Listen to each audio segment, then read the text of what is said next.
Why is the American Academy of Pediatrics captured institutionally on the issue of transgender ideology?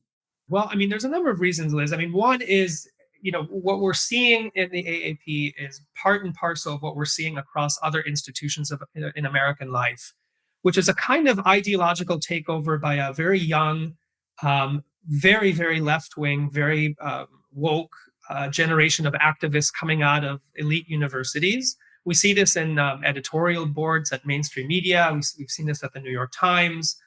We see this in corporations. And we're seeing this now in the medical profession itself, both at the level of medical education, where science requirements are being dispensed with in favor of social justice curricula. And we're seeing it in professional medical organizations like the AAP.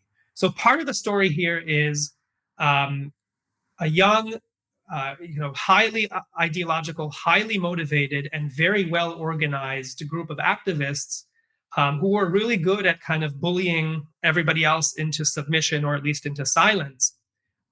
So it's a kind of collective action problem, right? Where you have a majority of pediatricians, or at least of, let's say, of doctors in general, who would like to see evidence-based care.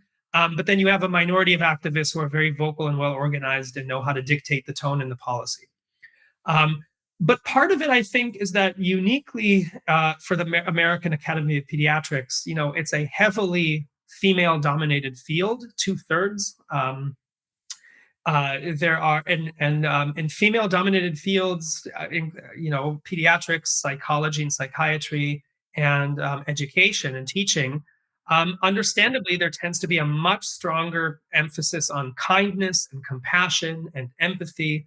And that's usually the tone in which these arguments are made, right? That if you disagree, it's not that you have a reasonable interpretation of inherently ambiguous studies.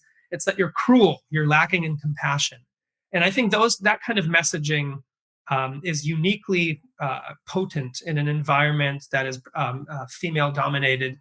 And I think that's why we're seeing these particular fields of the medical establishment, as well as schools, being taken over by this stuff. Again, it's not that women are all on board with this stuff. On the contrary, I work with a lot of women who are at the forefront of pushing back against it.